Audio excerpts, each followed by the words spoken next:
지난 2019년 12월 초순에 당시 통일부 장관이 이런 말을 했습니다. 내가 앞으로 한국의 종교를 재편하겠다 그랬습니다. 종교의 구도를 재편하겠다. 그가 왜 그런 말을 했는가 저는 압니다. 왜 그런 거 아니? 그는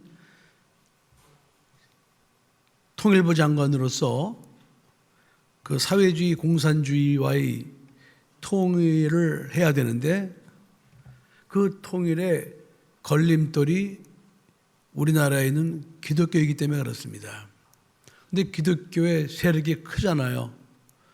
기독교는 절대로 이 하나님 없는 무신론자, 유물사관을 가진 그들이 추구하는 사회주의적 또는 공산주의식 통일을 할 수가 없기 때문에 우리 기독교는 적극적으로 반대할 수밖에 없는 상황이라는 것을 그들도 잘 알고 있습니다. 그래서 근데 우리 기독교인들이 워낙 드세고 또 이렇게 숫자가 많다 보니까 이걸 종교, 한국 종교를 재편하겠다 그런 말을 했던 것입니다. 코로나가 생기지 않았어도 우리나라 기독교가 굉장히 많은 어려움을 겪다가 교회가 아마 많이 어쩌면 코로나보다 더 많이 문을 닫을 수도 있는 강제적으로 그런 위기 상황을 맞이할 수도 있었습니다. 그런데 그 이듬해 이제 코로나가 생기면서 코로나를 통해서 이제는 한국 교회를 갖다가 망하게 해야 되겠다 이런 생각을 하게 된 것이죠. 그래서 그때부터 강력한 방역 정책으로 인하여 교회 예배를 드리지 못하게 막기 시작한 겁니다. 그래서 2년 넘게 교회가 정상적인 예배를 드리지 못하고 소위 무슨 10명, 20명 뭐 이런 식으로 해서 비대면 예배를 강요받았습니다. 그러는 사이에 지금은 이제 예배를 드리고 있지만은 그러나 한국 교회가 너무나 큰 상처를 받아 피해를 입었습니다. 그러는 사이에 한국 교회 1만여 교회가 작은 교회들이 문을 닫았습니다. 그리고 100만 신자가 교회를 떠났습니다. 그것도 피해지만은 더 심각한 피해는 그 비대면 예배, 온라인 예배를 합리화시키는 바람에 이제 교인들도 주일이면은 교회 나오지 않고 얼마든지 다른 데 나가서 놀러 가거나 그런 데서 휴대폰 하나만 있으면은 거기 앉아서 자기 입맛대로 골라서 예배를 드리면은 그걸 주일 성수했다고 이렇게 인식이 될 정도로 지금 완전히 한국 교회가 정말 어려움을 당하게 되었습니다.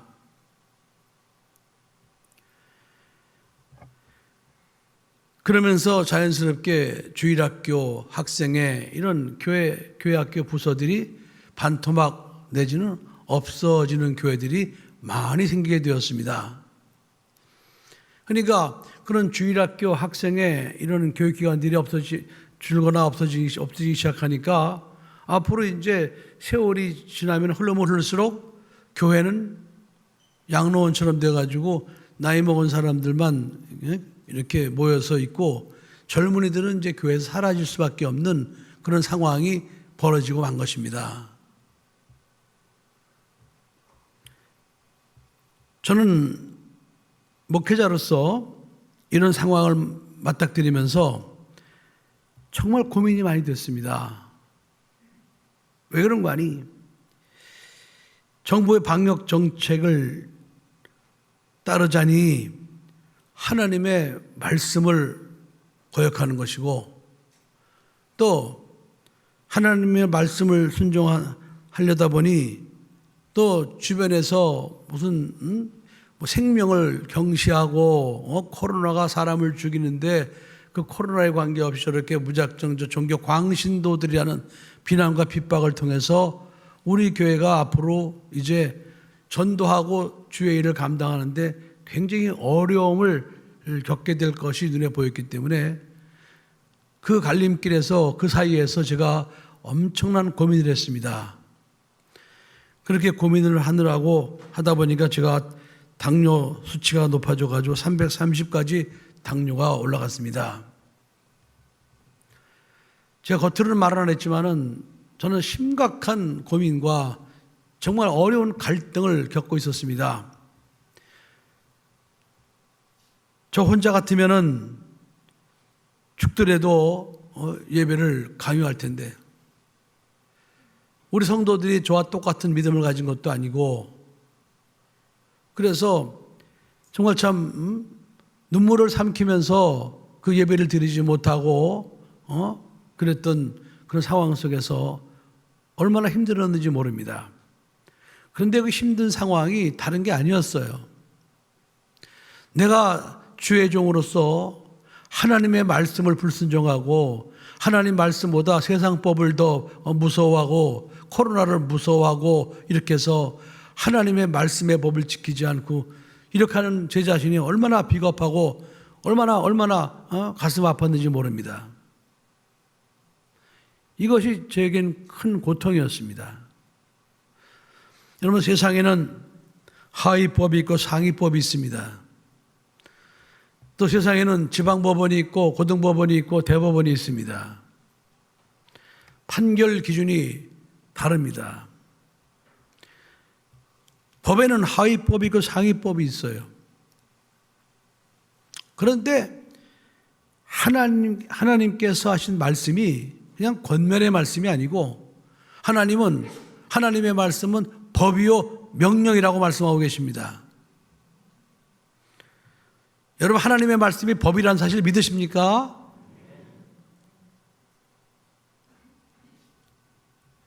세상에는 세상 법이 있어요. 그런데 이 세상 법과 하나님의 법 사이에 당연히 상위법은 하나님의 법이라는 사실을 여러분들이 이성적으로는 알고 있습니다. 그러시죠?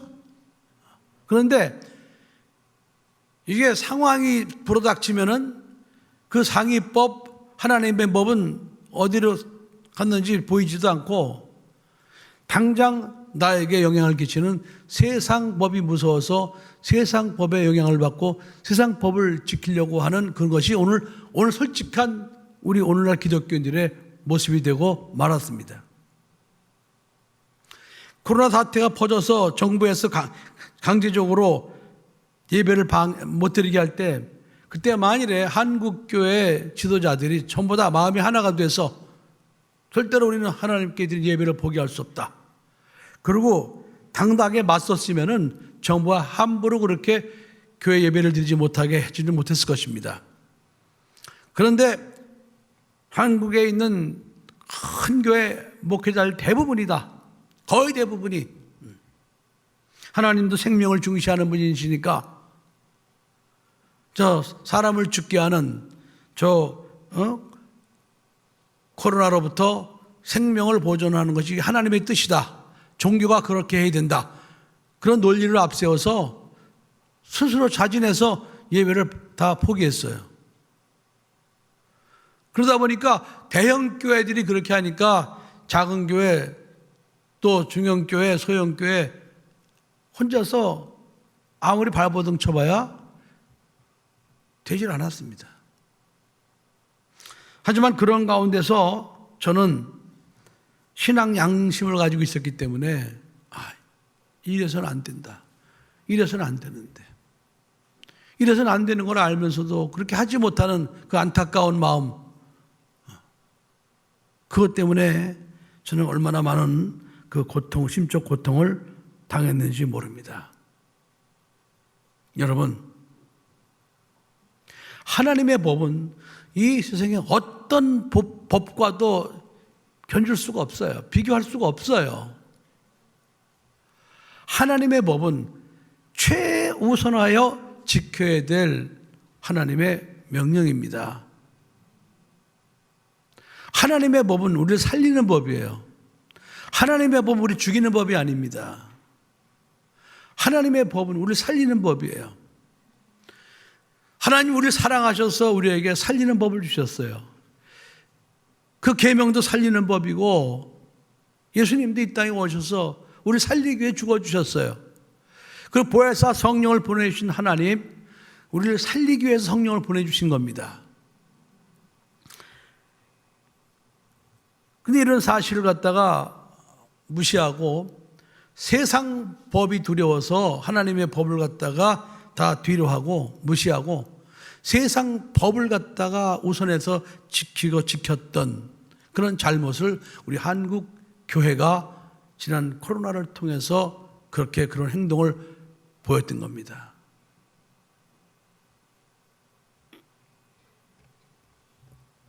그러나 여러분, 성경은 그렇게 말하고 있지 않습니다. 성경은 이 세상의 윤리, 도덕, 세상 모든 법을 떠나서 먼저 하나님의 법, 하나님의 말씀을 지켜야 된다, 이렇게 하나님은 말씀하고 계십니다. 윤리, 도덕 다 하나님은 그걸 초월하라고 말씀하십니다. 믿음의 조상 아브라함에게 하나님께서 너는 본토 친척 아비 집을 떠나 내가 네게 지할 땅으로 가라고 말씀하셨습니다. 윤리적 도덕적으로는 절대로 아브라함이 부모를 버리고 떠날 수는 없는 것이었습니다. 부모를 버리고 떠나면은 자기한테 얼마나 많은 비난과 욕이 돌아온다는 사실도 아브라함은 알고 있었을 것입니다. 그러나 그럼에도 불구하고 너는 본토 친척 아비 집을 떠나 내가 네게 지시할 땅으로 가라 하신 하나님의 법이 우선이었기 때문에 아브라함은 그 하나님의 법을 따라서 본토 친척 아비 집을 떠났던 것입니다.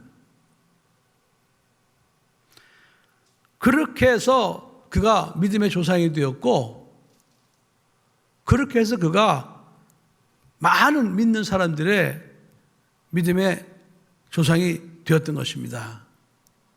히브리 민족의 조상, 오늘날 예수를 믿는 모든 사람들의 믿음의 조상이 되었던 것입니다.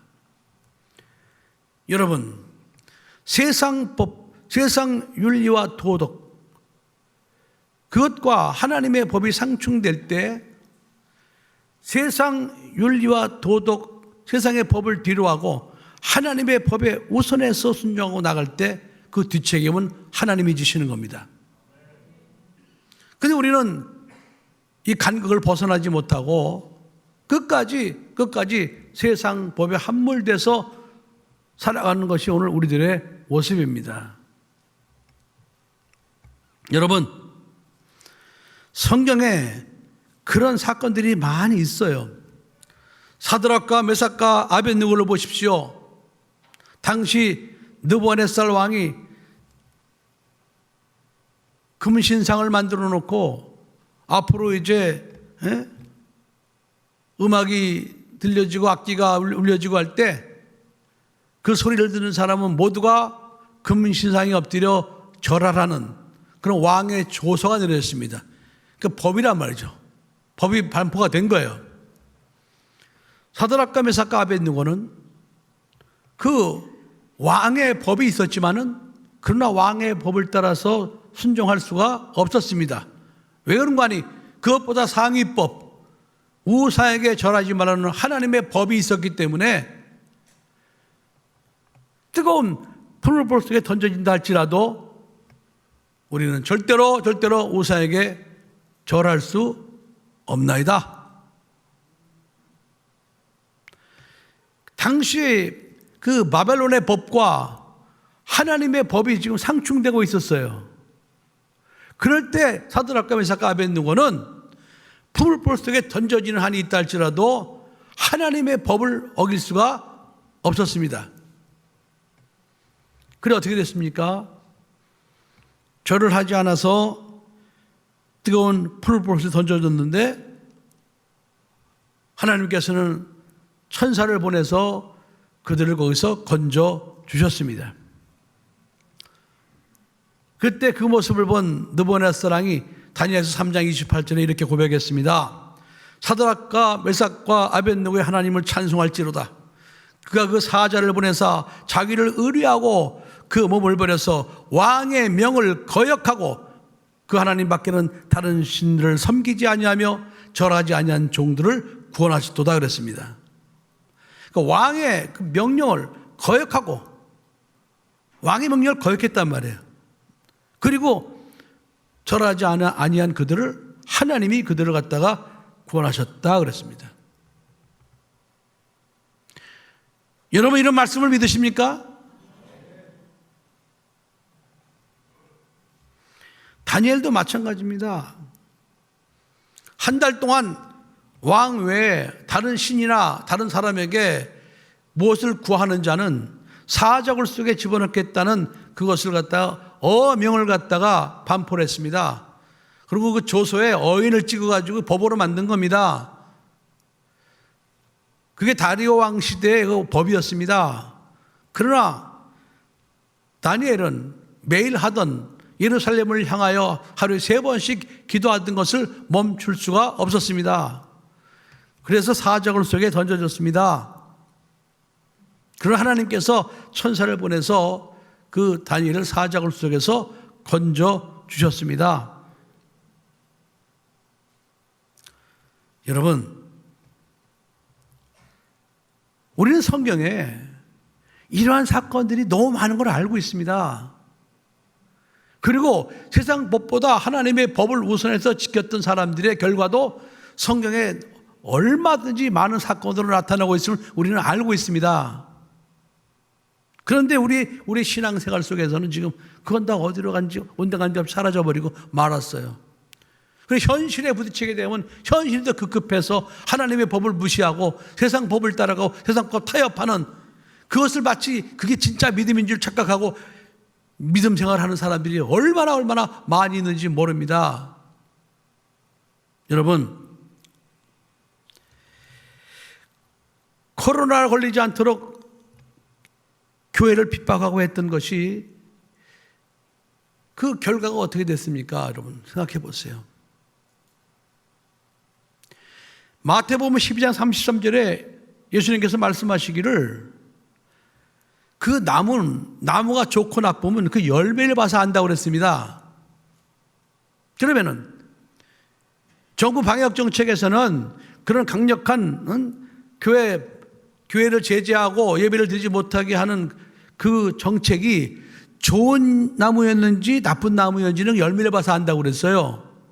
근데 그 결과 어떻게 됐습니까? 교회가 부흥됐습니까? 그렇게 해서 교회 성도들이 늘어났습니까? 아니에요. 그것으로 인해서 교회들이, 작은 교회들이, 삼각교회들이, 여러분, 만여 개나 문을 닫았어요. 100만 교인들이 어디로 사라져버리고 말았어요. 지금 젊은 아이들, 청소년 아이들, 이런 아이들은 지금 주일날 교회에 와서 예배 드린다는 것에 대한 감각이 없습니다. 부모들도 마찬가지입니다. 교회 학교는 무너지고 말았습니다. 이런 나쁜 열매가 지금 한국 교회 위에 지금 이 나쁜 열매가 열린 거예요. 그렇다면은 그렇게 강제적으로 하나님의 법을 어기고 세상 법으로 박았던 그 법이 얼마나 나쁜 법이었는가를 우리는 알 수가 있습니다.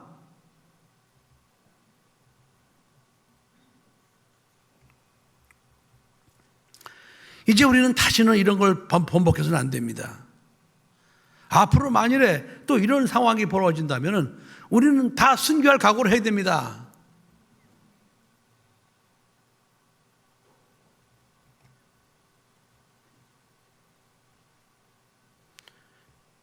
여러분, 하나님의 법을 지키려고 하는 숫자는 극히 작을 수 있어요.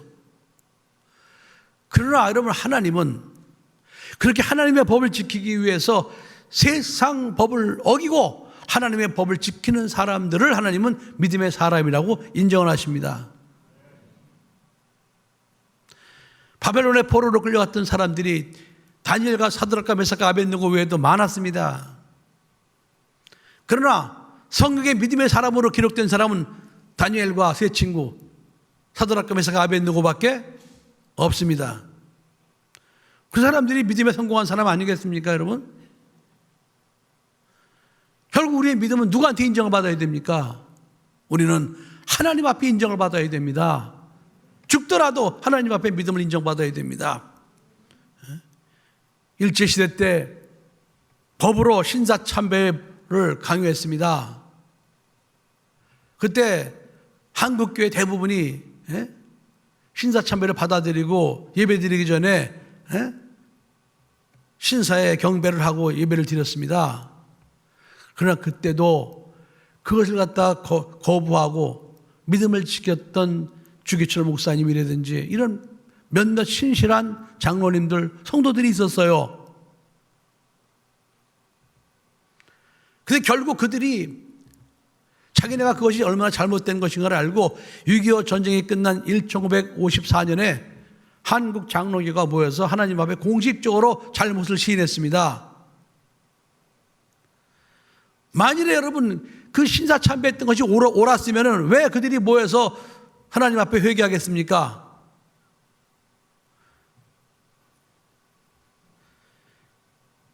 그때 신사참배를 주도했던 사람들은 그 사람들은 도대체 하나님을 믿는 사람입니까? 아니면은 그 일본 천황을 믿는 사람입니까?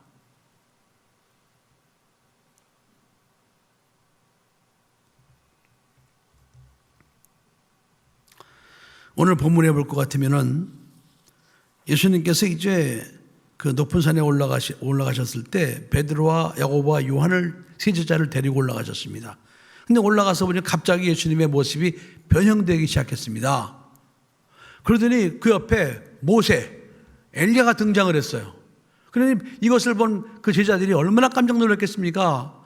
아니 성경에서만 보던 그 모세가 지금 나타난 거예요. 그 엘리야가 나타난 거예요. 그래서 베드로가 얼마나 좋고 기뻤으면은 주여, 주께서 원하시면 여기다 초막셋을 짓고 하나는 예수님을 위해서, 하나는 모세를 위해서, 하나는 엘리야를 위해서 짓고 여기서 삽시다 그랬어요. 그때 하늘에서 하나님께서 말씀하십니다. 이는 내 살아나디어 내 기뻐하는 자니 너희는 저의 말을 들으라 그랬습니다. 이제부터 저의 말을 들으라는 거예요. 예수의 말씀을 들으라는 거예요. 근데 어떤 사람들은 이 사건을 보고 또 오해하는 사람도 있어요. 모세는 하나님으로부터 계명을 받았던 사람입니다. 그죠? 지도자.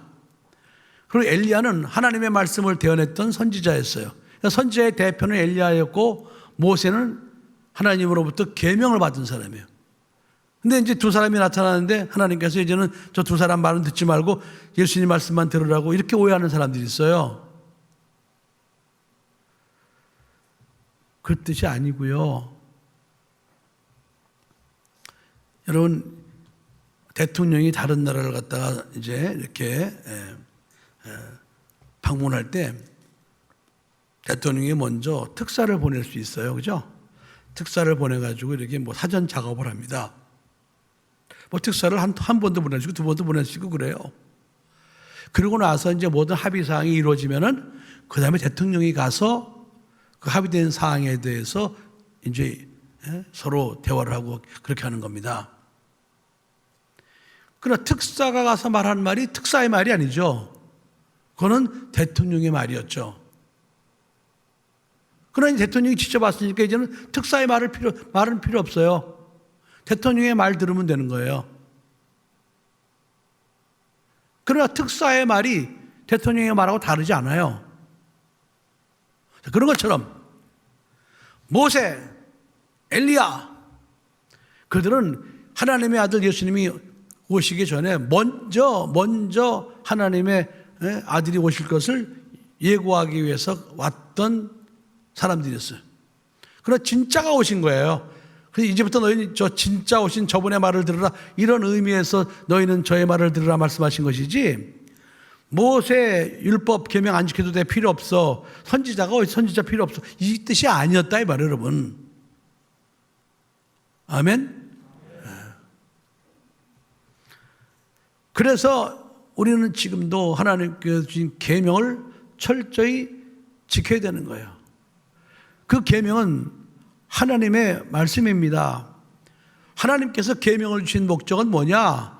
이 땅에서 사는 하나님의 사람들의 계명을 지키는 육체들을 하나님이 복 주시기 위해서, 보호하시기 위해서 계명을 주신 거예요. 우리 괴롭히기 위해 계명을 주신 게 아닙니다. 그리고 계명을 통해서 이제 예수 그리스도 앞에 인도하기 위해서 주신 법이란 말이죠. 그러니까 지금도 그 계명은 유효한 거예요. 예수님께서 마태복음 5장에 말씀하셨어요. 내가 온 것은 율법이나 선지자를 폐하러 온 것이 아니라 완전케 하러 왔다 그랬습니다. 왜 그런가?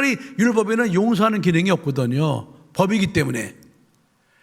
그러니까 그 용서하지 못하는 기능을 내가 보완하겠다. 그래서 완전하게 만들겠다. 이 뜻이거든요. 그러니까 그 율법이나 계명이 필요 없다는 뜻이 아니었단 말이죠.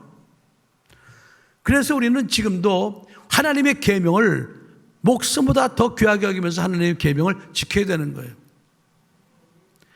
마태복음 22장 34절 이하에 보면은 바리새인이 물었죠. 선생님, 어느 계명이 크니까? 그랬을 때 예수님께서 말씀하시기를 너는 마음을 다하고 목숨을 다하고 목숨을 다하고 목숨을 다하고 뜻을 다하여 주 너희 하나님을 사랑하라. 이것이 크고 첫째 되는 계명이요 그랬습니다.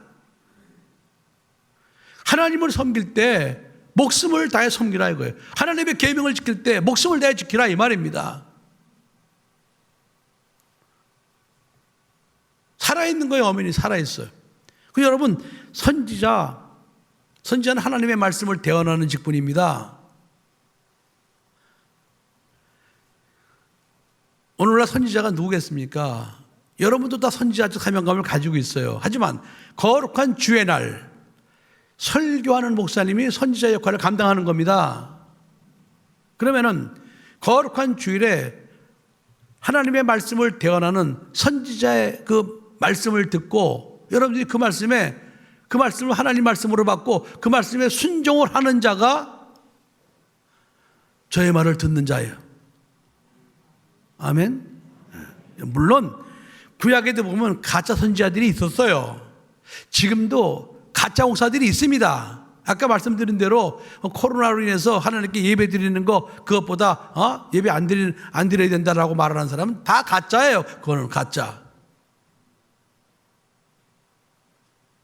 그러나 하나님의 말씀을 붙들고 하나님 말씀을 그대로 대언하는 그런 선지자의 말은 여러분들이 하나님의 말씀으로 듣고 믿고 순종을 해야 되는 겁니다. 여러분 귀에 솔직히 거스린다 할지라도 여러분 생각과 다르다 할지라도 주일날 설교하는 그 목사가 이 하나님의 말씀을 갖다 그대로 선포하면은 여러분들은 듣기 싫어도 그 말씀이 하나님의 말씀이라는 사실을 믿고 순종을 해야 되고 그 하나님 말씀으로 돌아오려고 하는 그런 믿음의 노력을 여러분들은 경주해야 되는 겁니다. 아멘. 여러분이 아무리 이성적으로 생각하고 이성적으로 판단한다고 해서 그게 옳은 것이라고 할 수가 없다 이 말이에요, 여러분. 여러분 누가복음 9장 59절 60절에 보면 예수님께서 그 어떤 제자가 예수님을 따르려고 그럴 때 예수님께서 그랬죠. 죽은 자들은 죽은 자들로 장사 지내게 하고 넌 날 따라 그랬어요. 왜 그런 거 아니? 그 사람이 자기 아버지가 방금 돌아가셨어요. 그러니까 장사를 치르고 제가 예수님 따르겠나이다 그랬거든요. 이게 얼마나 합리적인 말이고 얼마나 이성적인 말이고 얼마나 윤리적인 말입니까? 둘 다 하겠다는 거예요. 예수님 따르지 않겠다는 게 아니에요. 따르는데 해필이면 지금 우리 아버지가 돌아가셨으니까 제가 아버지 장례를 치르고 제가 예수님을 따르겠습니다. 여러분 이게 얼마나 이게 합리적인 말이고 누가 들어도 이거는 합당한 말이잖아요. 그죠? 그런데 예수님께서 이렇게 말씀하셨습니다. 죽은 자들은 죽은 자들로 장사하게 하고 너는 나를 따라 그랬습니다. 그런가 하면은 또 그 61절 62절에 다른 사람이 예수님을 따르려고 할 때 그가 그랬어요. 제가 예수님 따르긴 따르겠는데 제가 먼저 집에 가서 제 가족들하고 작별을 하고 오겠습니다. 이거 당연한 거 아니에요? 그죠? 근데 예수님께서 뭐라고 그러셨습니까? 손에 쟁기를 잡고 뒤를 돌아보는 자는 하나님 나라에 합당치 아니하니라. 여러분,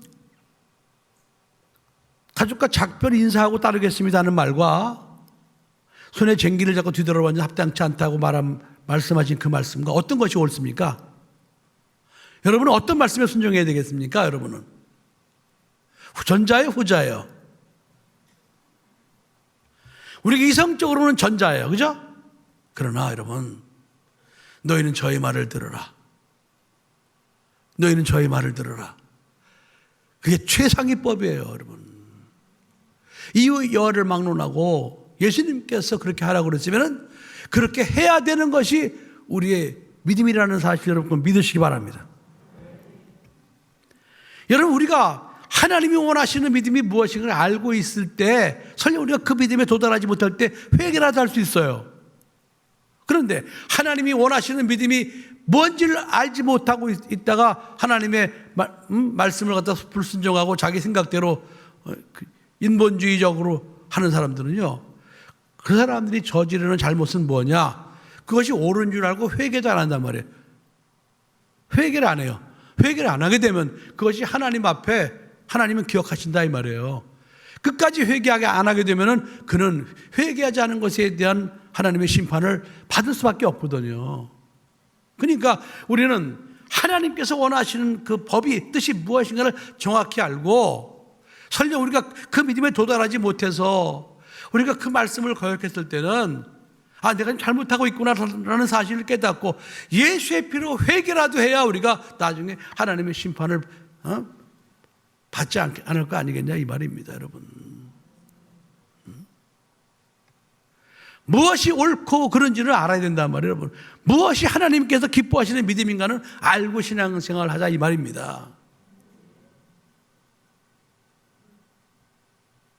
이런 기준도 없이 자기 생각대로 자기 판단대로 하나님의 법 무시하고 세상 법을 따라서 그렇게 움직이는 사람, 하나님의 심판을 피할 수가 없습니다. 굉장히 힘들죠, 여러분? 그러나 여러분, 힘들지 않아요. 여러분들이 하나님 말씀을 지키기로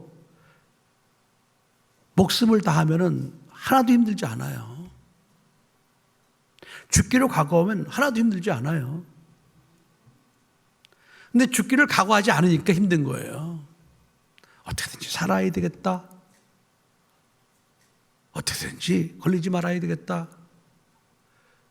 그러나 여러분, 그 결과는 참담해집니다. 성경은요, 계속해서 너희들은 하나님의 법을 우선해라. 하나님의 말씀을 우선해라. 계속 말씀하고 계세요. 여리고 성 안에 있는 남녀, 노소 불문하고 다 죽여라. 하나님, 너무 잔인하지 않습니까? 하나님, 그래도 애들이 무슨 죄가 있습니까? 어른이나 죽이라고 그러시면 될 텐데 왜 그 죄 없는 어린아이까지 죽이라고 하십니까? 이건 여러분, 이거는 우리들이 보통 생각할 수 있는 그런 우리들의 그냥 마음일 뿐이에요. 그러나 하나님의 법은 그게 아닙니다. 아말렉에 있는 모든 남녀노소를 불문하고 이번에는 아주 거의 생축까지, 가축까지 다 죽여라. 하나님, 아니 가축을 왜 죽여? 가축이 죄 짓나요? 가축은 살려서 우리가 먹고 놀아 먹으면 좋을 텐데. 그게 누구 생각이었어요? 사울의 생각이었어요. 그게 사울의 생각이었습니다. 사울의 결말이 어떻게 됐습니까? 그는 하나님으로부터 진노를 받아서 망했어요. 멸문지화, 집안이 망해버리고 말았어요, 여러분. 성경은 여러분 계속해서 말씀하고 계셔요. 하나님의 법은 우리를 괴롭히는 법이 아니라 우리를 살리시고 우리에게 복을 주시기 위한 법이다. 근데 그런 선 믿음이 없으니까 자기 생각대로 하나님 말씀을 계명을 어기고 소위 꽁수를 피는 거예요. 근데 꽁수의 결과는 안 좋습니다, 여러분. 안 좋아요. 오늘 우리가 이런 설교를 듣고 여러분 믿음으로 결단하셔야 됩니다. 오늘 이런 설교를 듣고도 믿음으로 결단하지 않은 사람은 양심에 화인 맞은 사람이에요. 여러분 지금 우리는 주의 음성을 지금도 들을 수가 있습니다. 왜? 성령을 영접한 사람들은요, 어떤 문제를 놓고 하나님께 간절히 기도하면요, 우리 영 속에 계신 성령님께서 우리에게 우리 심령 속에서 말씀을 주셔요. 다 들을 수 있어요, 우리는 지금. 여러분들이 애초에 하나님의 음성을 들으려는 그런 시도를 안 하니까 못 듣는 것이지, 여러분들이 정말 하나님의 음성을 듣고 싶다, 그런 심각한 일이 생겼다, 응답받고 싶다, 그럴 때 간절히 기도해 보세요. 하나님은 반드시 여러분이 성령의 사람이라면, 여러분이 성령을 영접한 사람이면 하나님은 반드시 여러분 심령 속에서 여러분에게 말씀을 들려주실 것입니다. 그때 여러분들이 그 말씀에 순종을 해야 돼요. 그러나 주의할 점이 있습니다. 여러분 심령 속에 들려지는 그 말씀이 100% 성령의 말씀이 아닐 수도 있어요. 그럼 그 무엇으로 구별하느냐? 여러분에게 들려진 그 말씀이 성경에 기록되어졌느냐 안 됐느냐, 그거로 분별하시면 됩니다. 여러분, 그리고 기도는 대화예요. 기도하다가 성령의 음성을 듣는 것이지, 여러분들이 기도도 안 하는데 길거리 가다가 갑자기 어떤 소리가 들린다, 저 사람한테가 저 사람 3일 만에 죽는다고 그래라, 이런 들렸다, 그거는 여러분 귀신의 속삭임이에요. 그거는 하나님의 음성이 아니에요.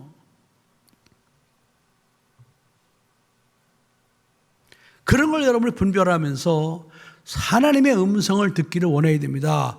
하나님께서 여러분 말씀하실 때 여러분들은 이유 여를 막론하고 그 말씀에 순종하는 믿음을 가지고 나가야 여러분들이 믿음의 사람으로 성공할 수가 있는 것입니다. 아멘. 여러분의 믿음 속에서 하나님 말씀을 난 들을 수 없다, 이런 생각이 때문에 다 지워버리세요. 아니에요, 여러분. 하나님 살아계신 분인데, 성령이 우리 영 속에, 우리 심령 속에 계신데 성령이 벙어리신가요? 아니에요, 여러분. 다 성령의 음성을 들을 수가 있어요, 여러분. 간절한 마음으로 주님의 나라와 의를 구하기 위한 목적 가지고 기도해 보세요. 성령께서 반드시 여러분에게 말씀을 들려주실 것입니다. 그럼 여러분들이 들려지는 그 말씀이 성경에 기록된 말씀이라면 그 말씀대로 즉각 순종할 때 여러분은 성령의 사람으로 살아갈 수가 있는 것입니다. 여러분 평생 살아가면서 이제부터라도 내가 지금부터 주의 말씀을 최우선해서 내가 듣고 순종하리라, 이런 결단에 기도할 수 있는 여러분 되시기를 예수 이름으로 간절히 부탁합니다. 기도하시겠습니다.